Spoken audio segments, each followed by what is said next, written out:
أما بعد فقد قال الله تبارك وتعالى في القرآن الكريم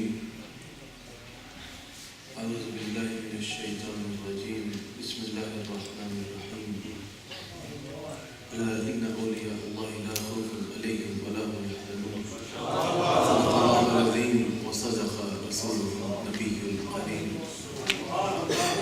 سچا ہمارا مالک اور سچا ہمارا خالق کے سوا اس واحد یکتا کے کوئی عبادت کے لائق نہیں، اور سچے ہیں اس کے پیارے حبیب صلی اللہ علیہ وآلہ وسلم کہ جن کے ذکر کی آج اس خوبصورت محفل میں اور آپ حاضر ہیں. الحمدللہ ہم اپنے مرشد کریم کی زیارت کر رہے ہیں، اپنے مرشد کریم کی قیادت میں حاضر ہیں. خوبصورت ثناخانوں میں سرکار کلعالم کی مدح سرائی کی سرکار کلعالم کے ذکر کی خوبصورت محفل ہے. اور آج کی اس محفل کا عنوان جو درج ہے موضوعات میں وہ یہ ہے کہ اولیاء اللہ کی تعلیمات کیا ہے. اولیاء اللہ کی تعلیمات کیا ہے، یعنی خانقاہ کا یہی مطلب ہے، خانقاہ نظام کا اولیاء اللہ کی تعلیمات کیا ہے. اور یاد رکھیے گا اولیاء اللہ کی جو تعلیمات ہیں، اولیاء اللہ نے جو محبتیں بکھیری ہیں، اولیاء اللہ نے جس طرح لوگوں کے دلوں میں رسول اللہ کی محبت ڈالی ہے، وہاں جو اولیاء اللہ کی تعلیمات ہیں وہ ساری انسانیت کے لیے ہیں، وہ ساری انسانیت کے لیے ہیں. اور اولیاء اللہ نے ہمیشہ محبت کی تعلیم دی ہے، ہمیشہ محبت کا پیغام دیا ہے. یاد رکھیے گا نفرتوں کی باتیں جو ہے وہ اولیاء اللہ کے درباروں سے نہیں ہوا. اولیاء اللہ کے درباروں سے نفرت کی بات کبھی نہیں ہوتی. وہ منبر جس پہ اولیاء اللہ بیٹھتے ہیں، جس پہ اولیاء اللہ بیٹھ کے دین اسلام کا درس دیتے ہیں، وہاں سے نفرتوں کی باتیں نہیں ہوتی، وہاں سے گالیاں نہیں دی جاتی، وہاں سے لوگوں پہ بلا وجہ کفر کے فتوے نہیں لگائے جاتے، وہاں پر بیٹھ کے لوگوں پر کیچڑ نہیں اچھالا جاتا، وہاں بیٹھ کے لوگوں کی کردار کشی نہیں کی جاتی. پر جس سلسلے سے ہم ہیں اسی سلسلے کے بڑے شیخ ہمیں یوں کہتے ہوئے نظر آتے ہیں، ہمیں شاہ صاحب یوں دعا کرتے ہوئے نظر آتے ہیں. ہمارے شیوخ میں ہمارے بڑے شیخ غالباً حضرت بھائی عزیز مستانی کے ساتھ کہا جاتا ہے، یوں دعا کرتے ہوئے نظر آتے ہیں کہ یا اللہ میرے جسم کو اتنا بڑا کر دے، میرے جسم کو اتنا بڑا کر دے، اور پھر جب وہ جہنم میں جائے تو جہنم میں کسی اور کے آنے کی جگہ ہی باقی نہیں.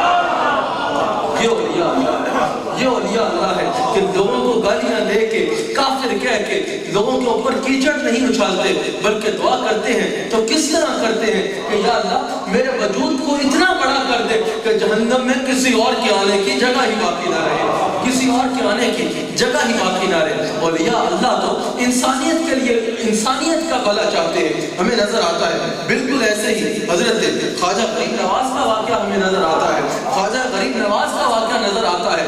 آج کل لوگوں نے عجیب روش اپنا لی ہے، کوئی اگر صحیح راستے پہ بھی ہوگا، اگر ان کے مطابق نہیں ہوگا تو یہ کافر ہے، یہ جہنمی ہے، یہ فلاں ہے تو یہ فلاں ہے. اللہ والوں کی قطعاً یہ تعلیمات نہیں ہے، اللہ کے ولیوں کی یہ تعلیمات نہیں ہے. ہمیں نظر آتا ہے حضرت خواجہ معین الدین چشتی، حضرت خواجہ معین الدین، میں بتا رہا ہوں کہ اللہ والے مخلوق سے کتنا پیار کرتے ہیں، مخلوق سے کتنی محبت کرتے ہیں کہ وہ اللہ کی مخلوق ہے.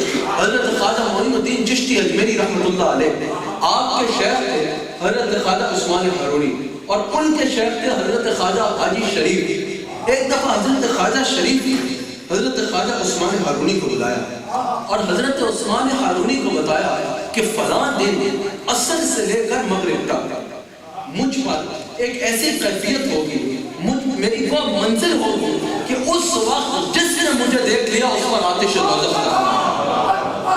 اس دوران فلاں دن عصر سے لے کے مغرب تک کا جو وقت ہے، اس دوران اس دن جس نے مجھے دیکھ لیا اس پر جنت غالب ہو جائے گی اور آتش دوزخ اس پر حرام ہو جائے گی. لیکن فرمایا عثمان ہارونی سنو، کسی کو بتانا نہیں. حضرت خواجہ شریف نے حضرت عثمان ہارونی سے کہا کہ کسی کو بتانا نہیں، کسی کو بتانا نہیں. کیوں؟ کیونکہ اگر تم نے کسی کو بتا دیا اور تمہارے بتانے پہ کسی نے آ کے مجھے دیکھا تو وہ تو جنتی ہو جائے گا، لیکن تمہارے لیے اس کا الٹ ہو جائے گا، تمہیں جہنم میں جانا پڑے گا، تمہارے لیے اس کا الٹ ہو جائے گا، تم جہنمی ہو جاؤ گے اگر تم نے کسی کو بتایا۔ حضرت خواجہ عثمان ہارونی نے کہا ٹھیک ہے میں کسی کو نہیں بتاؤں گا، لیکن مجھے اتنی اجازت دے دے کہ میں اپنے مرید معین الدین کو بتا دوں، میں اپنے مرید معین الدین کو بتا دوں، مجھے معین الدین کو بتانے کی اجازت دے دے کہ میں اس کو بتا دوں کہ آپ کو جس نے اس دوران دیکھا اس دن عصر سے مغرب تک اس پہ آتش دوزخ حرام ہے اور وہ جنتی ہے۔ حضرت خواجہ شریف نے اجازت دی کہ ٹھیک ہے صرف معین الدین کو بتا دو، لیکن اس کو بھی بتا دینا کہ اگر اس نے کسی کو بتایا تو جس کو وہ بتائے گا وہ تو جنت میں چلا جائے گا، لیکن اس کو خود جہنم میں جانا پڑے گا، اس کے ساتھ اس کا الٹ ہو جائے گا۔ حضرت عثمان ہارونی نے حضرت معین الدین کو بلایا اور بتایا کہ معین الدین حضرت خواجہ شریف پر فلاں دن عصر سے لے کر مغرب تک ایک ایسی کیفیت ہوگی کہ اس کیفیت میں ان کو جس نے دیکھا اس پر آتش دوزخ حرام ہو جائے گی اور وہ جنتی ہو جائے گا، لیکن معین الدین اگر تو نے کسی کو بتایا نا تو تیرے ساتھ اس کا الٹ ہو جائے گا۔ حضرت معین الدین نے کہا ٹھیک ہے۔ وہاں سے نکلے تو حضرت معین الدین نے اعلان کرنا شروع کر دیے، سب کو بتانا شروع کر دیا کہ فلاں دن جس نے خواجہ شریف کو دیکھا اس پر آتش دوزخ حرام ہے اور وہ جنتی ہے، بتانا شروع کر دیا، ہر جگہ اعلان کرنا شروع کر دیے۔ جنگل کی آگ کی طرح یہ خبر پھیل گئی، ہر طرف شور ہو گیا کہ معین الدین کہہ رہے ہیں کہ فلاں دن جس نے عصر سے لے کر مغرب تک خواجہ شریف کو دیکھا اس پر آتش دوزخ حرام ہے۔ خواجہ شریف اس دن جب عصر کی نماز پڑھا کر اپنے مسجد سے باہر نکلے تو دیکھا کہ مخلوق خدا کا سمندر موجود ہے، جنت غفیر ہے جو ان کی زیارت کرنے کے لیے آیا ہے۔ حضرت خواجہ شریف کو جلال آ گیا، حضرت خواجہ عثمان کو بلایا، کہا میں نے تمہیں بتایا نہیں تھا کہ کسی کو نہ بتانا، اگر بتایا تو تمہارے ساتھ اس کا الٹ ہو جائے گا؟ کہا حضور مجھے یاد ہے آپ نے بتایا تھا، میں نے تو صرف معین الدین کو بتایا ہے کیونکہ آپ نے اس کی اجازت دی تھی۔ آپ نے خواجہ معین کو بلایا، کہا تم نے سب کو بتایا ہے؟ کہا ہاں حضور میں نے سب کو بتایا ہے۔ آپ نے فرمایا تجھے پتا نہیں تھا کہ اگر کسی کو بتایا تو وہ تو جنت میں چلا جائے گا، تجھے جہنم میں جانا پڑے گا۔ سنو اللہ والے مخلوق کے خدا سے کیسے محبت کرتے ہیں۔ کہا حضور مجھے پتا تھا، لیکن میں نے سوچا کہ اگر ایک معین الدین کے جہنم میں جانے سے رسول اللہ کے ہزاروں غلام جنت میں جاتے ہیں تو یہ زیادہ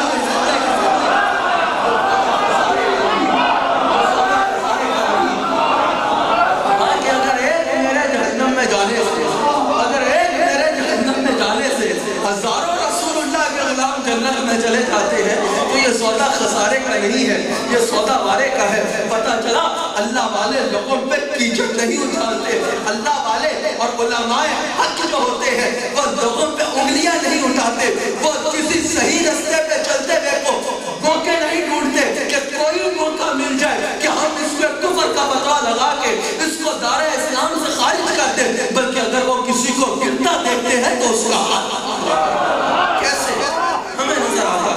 حضرت بایزید بستامی آپ کے علاقے میں ایک فاحشہ عورت آئی۔ میں مضمون چلا نہیں رہا کیونکہ وقت نہیں ہے، 5 منٹ رہ گئے، 15 منٹ میں تمہید نہیں باندھ سکتا، مضمون ختم کرنا تو بہت دور کی بات ہے۔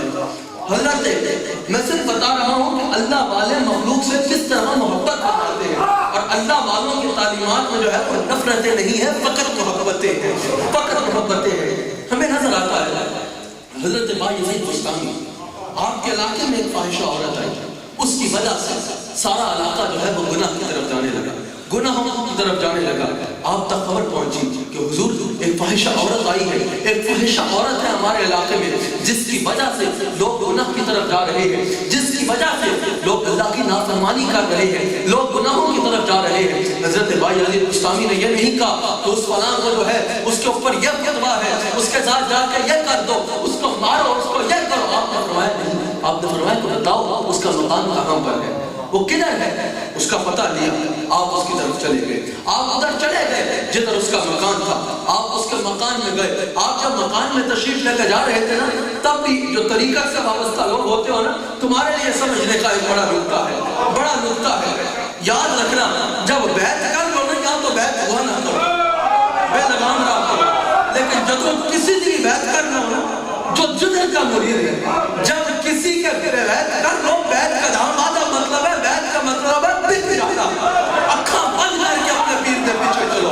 ایسے پیر کے نہ پیچھے چلنا جو بولے آ میرے پیچھے چل, نمازہ بھی نہ پڑھ, کچھ بھی نہ کر, سیدھا جو ہے بڑی پڑھائی میں جائے گی, سیدھا میں پہنوں جنت لے کے جاؤں گا, وہ آپ میں بھی سیدھا جہنم میں جائے گا اور تانوں بھی جہنم میں لے کے جائے گا. دیکھو پہلے دیکھو کہ کوئی شریعت پہ چل رہا ہے یا نہیں چل رہا. یاد رکھنا اللہ والا کبھی رسول اللہ کا نافرمان نہیں ہو سکتا, اللہ والا کبھی شریعت سے دور نہیں ہو سکتا.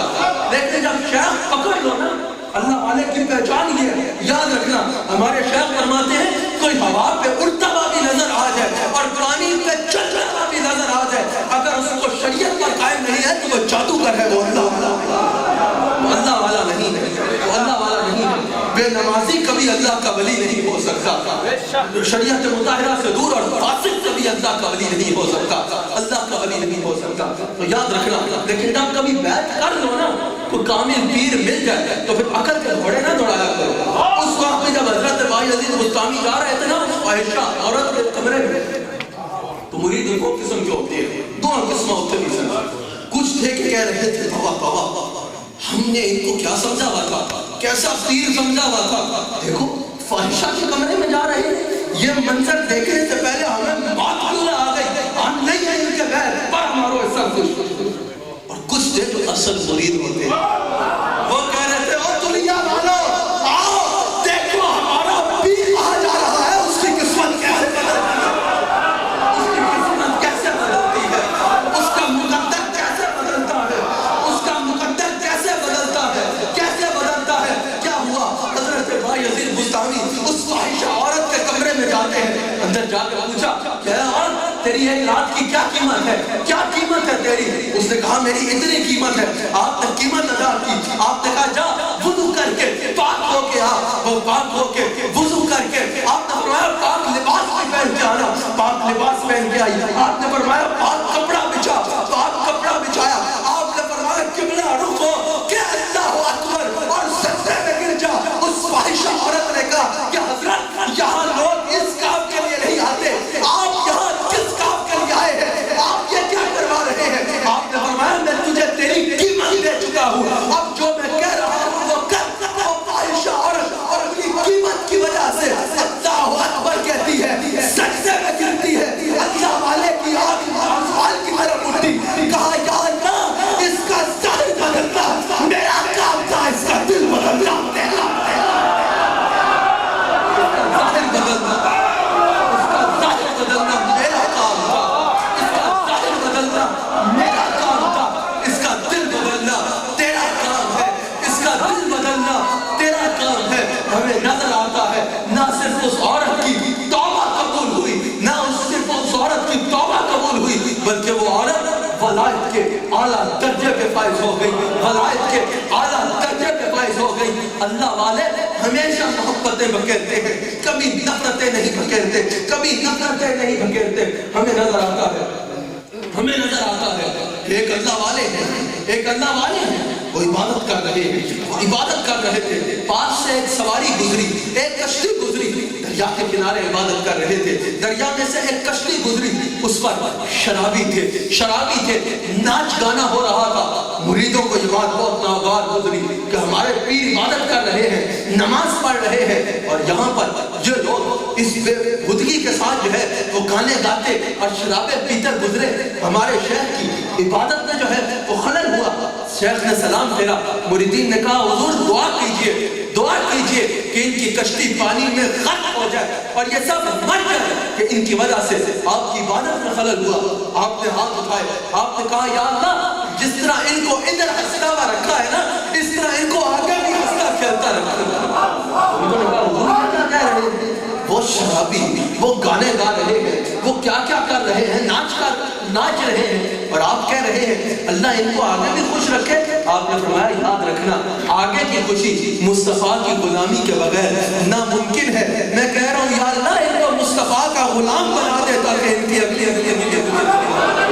یاد رکھنا اللہ